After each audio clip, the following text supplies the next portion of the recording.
జగిత్యాల జిల్లా ధర్మపురిలోని ఓ లాడ్జిను మున్సిపల్ అధికారులు సీజ్ చేశారు. ఇటీవల రాష్ట్ర వ్యాప్తంగా సంచలనం సృష్టించిన పీఎంజే జ్యువెలరీ దొంగతనం కేసులో నిందితులు ధర్మపురిలోని ప్రైవేట్ లాడ్జిలో 2 రోజుల పాటు మకాం వేసినట్టుగా సమాచారం.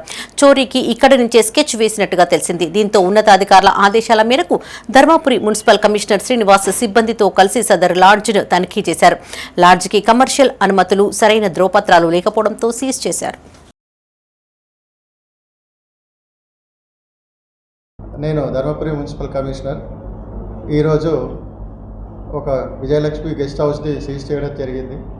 దానికి సీజ్ చేయడానికి కారణం ఏంటనగా, ఇదివరకు దుండగులు ఏదైతే దోపిడీ చేశారో ఒక ప్రాంతంలో, ఆ ప్రాంతం వారికి ఇదివరకు అక్కడ ఆశ్రయించినట్టుగా మాకు పై అధికారుల నుంచి సమాచారం అందింది. ఆ సమాచారం మేరకు మేము ఆరా తీయగా అక్కడ ట్రేడ్ లైసెన్స్ కూడా లేనట్టుగా కనబడి రెసిడెన్షియల్గా ఉన్నట్టుగా చూపుతూ కమర్షియల్ యాక్టివిటీస్ జరుగుతున్న కారణంగా మా మున్సిపల్ యాక్ట్ ప్రకారంగా మేము దాన్ని సీజ్ చేయడం జరిగింది. దాన్ని మాకున్న అధికారులు చెప్పిన ఆదేశాల మేరకు ఆ గెస్ట్ హౌస్ని మేము సీజ్ చేశాము ఇవాళ. అదేవిధంగా ధర్మపురి వాసులకు మరొక నా యొక్క సూచన, నా యొక్క ప్రార్థన ఏందనగా, ప్రతి ఒక్క కమర్షియల్ యాక్టివిటీస్ చేస్తున్న వాళ్ళు ఎవరైనా ఉన్నా ఇప్పటి వరకు కూడా వాళ్ళందరూ కూడా అప్రమత్తమై ఇంకా మా దగ్గర నుంచి ట్రేడ్ లైసెన్స్ తీసుకొని వారు ఇంకెవరైనా ఉన్నా స్వచ్ఛందంగా మా ఆఫీస్కి వచ్చి ట్రేడ్ లైసెన్స్కి అప్లై చేయగలరు.